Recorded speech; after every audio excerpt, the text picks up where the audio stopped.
Hey guys, Fox here. I want to talk about the most influential and popular games and movies in history. And I want to start with the year 1990. In February, the very popular Super Mario Bros. 3 was released for the Nintendo Entertainment System. It was extremely well received by critics with more than 17 million copies sold worldwide. It even spawned an animated television series that was short-lived. Later that month, Military Madness for the TurboGrafx-16 was published by Hudson Soft. It's a turn-based strategy game that was based in the future. The players would take command of Allied forces in a desperate offensive against the evil Empire army on the moon to keep them from launching atomic missiles to obliterate Earth.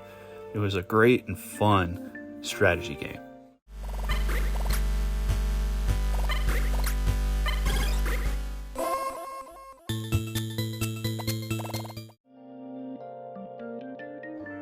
In March, the Teenage Mutant Ninja Turtles would make their big screen debut, a fantastic film that was adapted from their comic books and several elements from their animated series. The turtle costumes were actually developed by Jim Henson, and unfortunately one of his last projects before his death. The film would surpass critics' expectations, being the 9th highest grossing film of the year and being one of the top grossing independent films of its time.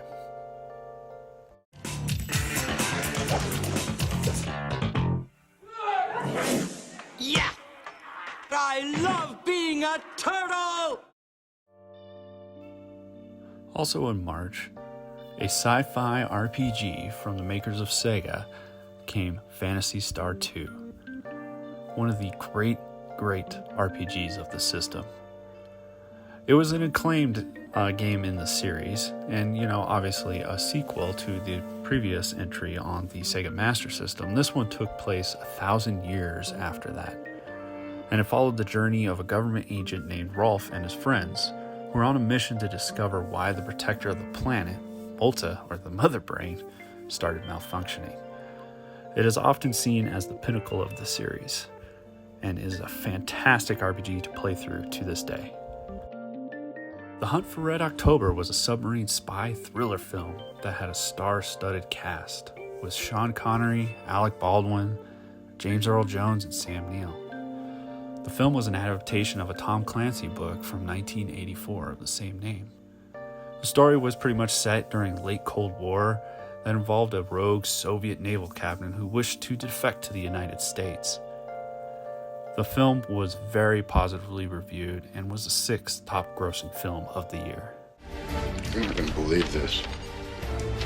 Sir, we have been sabotaged. The Russians want us to sink her. Pretty Woman was a pretty good rom-com that starred Richard Gere and Julia Roberts. The film's story centers around a Hollywood sex worker, Vivian, and a wealthy businessman, Edward. Edward hired her to be an escort for several business and social functions, and the film was really about their developing relationship over the course of a week-long stay with them. The film was mixedly reviewed by critics, but Julia Roberts did receive a nomination for Best Actress. You're going to be spending an obscene amount of money in here. So we're going to need a lot more help sucking up to us, because that's what we really like. You understand me? Sir, if I may say so, you're in the right store and the right city, for that matter. Fast forward to May.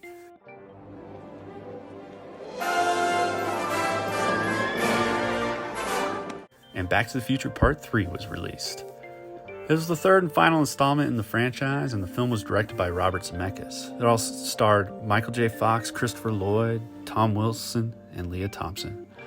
The film continues immediately after the happenings of Part 2, and while Marty was stranded in 1955, he discovered that Doc Brown was trapped in 1885 and was killed by Buford Mad Dog Tannen.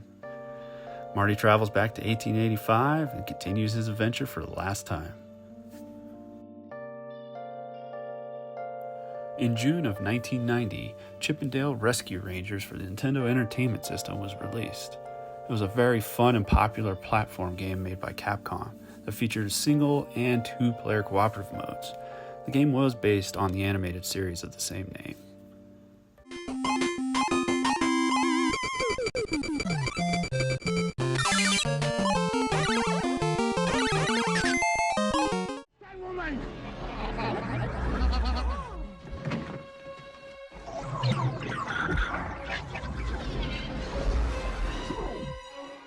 Quaid. Cut. Get ready for a surprise! Total Recall was a sci-fi action film starring Arnold Schwarzenegger. The film tells the story of a construction worker who suddenly finds himself embroiled in espionage on Mars and unable to determine if his experiences were real or the result of memory implants. With a budget of $50 to $60 million, Total Recall was one of the most expensive films made at its time of release. Following the action trend of June, Die Hard 2 was released, starring Bruce Willis as John McClane. I mean, the film was great, and of course it takes place during Christmas Eve. Is Die Hard a Christmas movie? Anyway, McClane was waiting for his wife to land at the airport when terrorists took over the air traffic control system. He must stop the terrorists and before his wife's plane and several other flights that were circling the airport ran out of fuel and crashed. Who the hell is this? We don't need a loose cannon on this deck. You get the hell out of my office before I throw you out of my damn airport.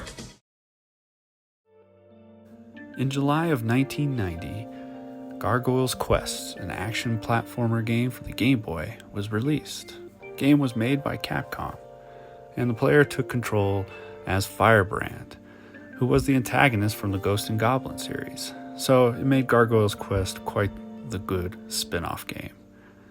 The game was challenging but fair and was a real treat to play.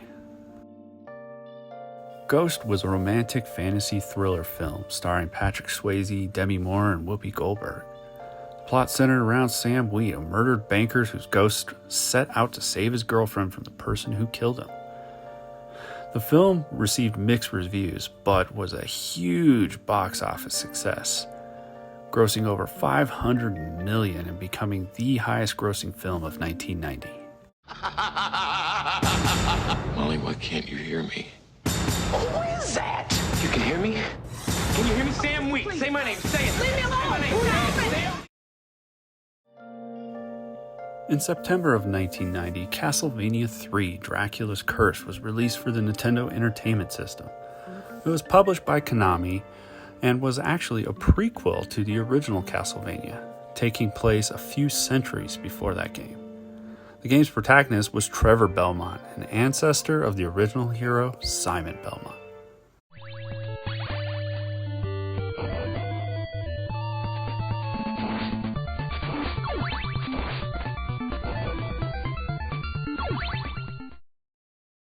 Goodfellas was an American biopic film directed by Martin Scorsese. It starred Robert De Niro, Ray Liotta, and Joe Pesci.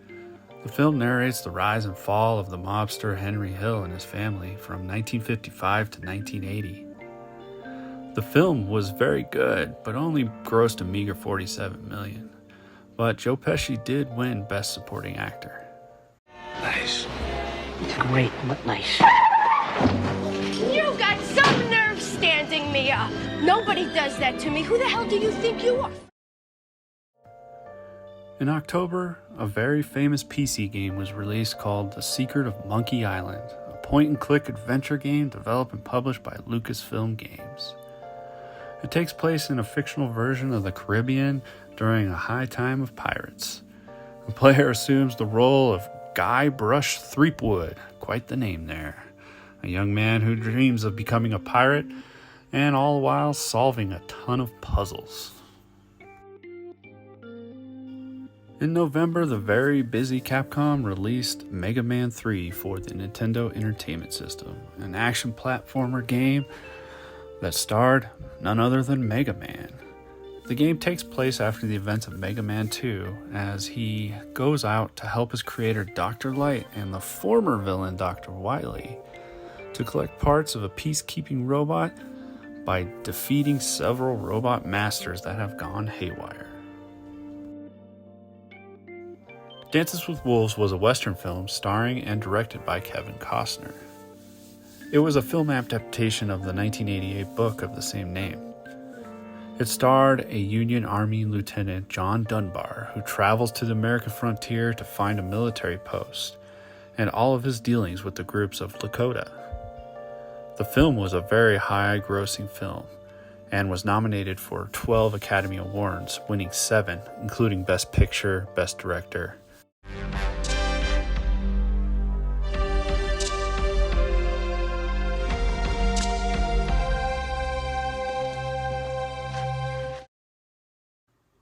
Home Alone was a John Hughes film directed by Chris Columbus. It starred Macaulay Culkin, Joe Pesci, Daniel Stern, John Hurt, and Catherine O'Hara. Culkin starred as 8-year-old Kevin, who defended his home from burglars after his family accidentally left him home when they went on their Christmas vacation. Home Alone was actually the highest grossing live-action comedy until The Hangover 2 in 2011. Northern suburbs are on the lookout for a pair of burglars who are calling themselves the Wet Bandits. We know that you're in there. It's Santa Claus and his elf. Get off my property.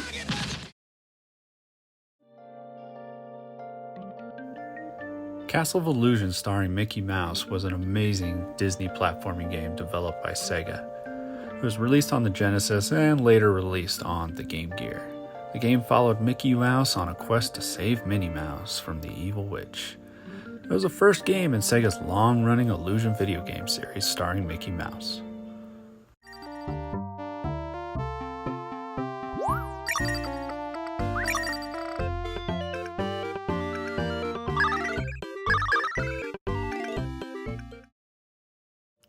Finally, we have Ys Books 1 and 2 for the TurboGrafx CD. It was a really cool action RPG for the system. It consisted of enhanced remakes from the Japanese PC version, Ancient Ys Vanished and Ancient Ys Vanished the Final Chapter.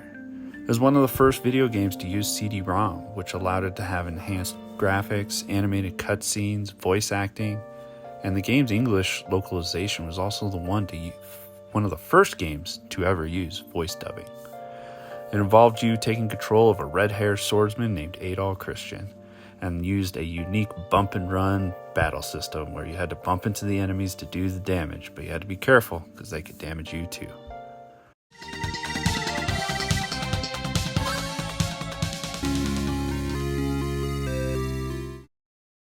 Are there any games or movies that I missed that are some of your favorite and most nostalgic from 1990? Let me know in the comments, and thanks for watching.